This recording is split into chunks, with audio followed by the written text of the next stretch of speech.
Hello viewers, তোমরা সকলে কেমন আছো? আশা করি তোমরা খুব ভালো আছো। আর আজকে তোমাদের সঙ্গে আমি শেয়ার করব একটা ইউনিক চকলেট কেকের রেসিপি, যেটা খুব সহজে খুব কম উপকরণে তৈরি করা যাবে। তো চলো রেসিপিটা শুরু করা যাক। প্রথমে আমি এখানে 3টে ডিম নিয়ে নিয়েছি।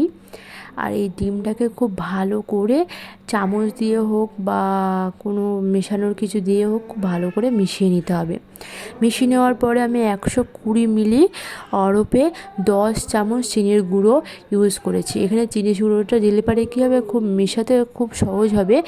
আর দ্বিতীয়ত কোনো দানা ভাব থাকবে না। চিনির গুঁড়ো না করে দিলে পরে দানা ভাব থাকে আর মেশাতে খুব অনেকটা টাইম লেগে যায়।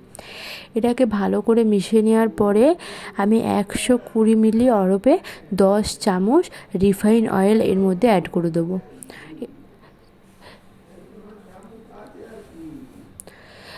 এই রিফাইন অয়েল অ্যাড করে দেওয়ার পরে এই 3টে জিনিসকে খুব ভালো করে মিশিয়ে নিতে হবে। তো তোমরা দেখতেই পাচ্ছ আমি খুব ভালো করে মিশিয়ে নিচ্ছি, যাতে একটা সুন্দর স্মুথ একটা ঘন টেক্সচার আসে। আর এইগুলো মেশানো হয়ে যাওয়ার পরে আমি এখানে 2 কাপ ময়দা ইউজ করেছি, মানে 240 মিলি। আর হচ্ছে 240 মিলি হচ্ছে 1 কাপ। আর কত চামচ হচ্ছে? 16 চামচ হচ্ছে। তো আমি এখানে 2 কাপ ময়দা ইউজ করেছি, তার সাথে 30 মিলি কোকোয়া পাউডার ইউজ করেছি। আমি যে কোকোয়া পাউডারটি ইউজ করেছি এটা প্রচণ্ড তেতো, তো সেই কারণে আমি 30 মিলি দিয়েছি। যদি কম তেতো হয় তো তোমরা তার ডবল দিতে পারো, 60 মিলি দেবে। আর 30 মিলি কোকোয়া পাউডার মানে হচ্ছে এখানে 4 চামচ আমি কোকোয়া পাউডার ইউজ করেছি। আর অরফে 1/4 কাপ কোকোয়া পাউডার দেওয়ার পরে আমি এখানে 1 টেবিল স্পুন হচ্ছে খাবার সোডা ইউজ করেছি। আর 1/2 টেবিল স্পুন আমি এখানে বেকিং সোডা ইউজ করেছি। আর 1/4 টেবিল স্পুন আমি নুন ইউজ করেছি। তো এই সব কটা জিনিসকে ভালো করে ছাঁকনি দিয়ে ছেঁকে নিতে হবে। আমি এখানে যেহেতু আমাদের বাড়িতে সেরকম বড় ছাঁকনি নিয়ে আমি চালনি দিয়ে ছেঁকে নিচ্ছি। এগুলো ছেঁকে নেওয়া হওয়ার পরে দেখতে পাচ্ছ কত দানা দানা বেরিয়েছে। যাই হোক, তারপরে ভালো করে এগুলোকে সব কিছু একসাথে মেশাতে হবে। আর মেশানোর মধ্যেখানে আমি এখানে ভ্যানিলা ফ্লেভার করছি। তোমরা এখানে যে কোনো ফ্লেভার করতে পারো, বাটারস্কচ, রেড ভেলভেট, যে কোনো করতে পারো। আমি এখানে ভ্যানিলা করছি, তো ভ্যানিলা ফ্লেভারই দিয়েছি। আর ভিডিওটা কেমন লাগছে অবশ্যই কমেন্টে জানাবে।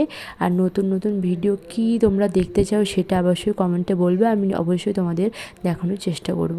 আর চ্যানেলটাকে সাবস্ক্রাইব করে রাখবে।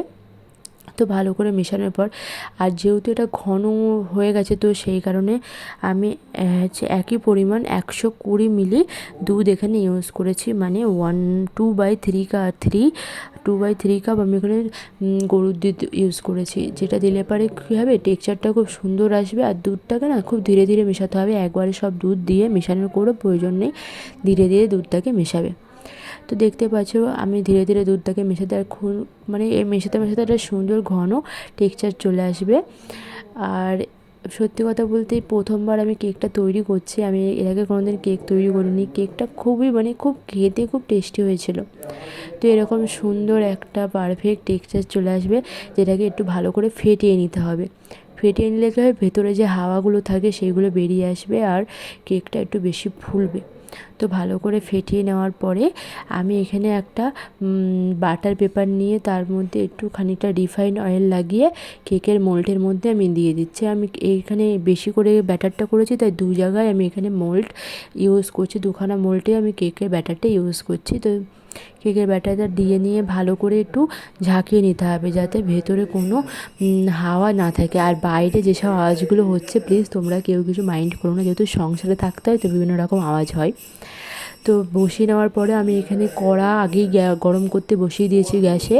তার মধ্যে একটা বাটি দিয়ে ওই কেকের মোলটা বসিয়ে দিলাম, আর তারপরে একটা ঢাকনা দিয়ে দিলাম।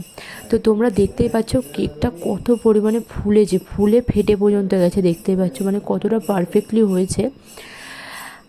আর এই তোমার এটা কেক কাটা তো তোমরা আশা করি সবাই জানো। আর দেখো কতটা নরম আর স্পঞ্জি হয়েছে কেকটা। আর এখানে কোকো পাউডার, চিনি আর হচ্ছে কি যে দুধ দিয়ে একটা ডার্ক চকলেট বানিয়েছিলাম, তো সেটাই কেকের উপরে সাজিয়ে দিলাম।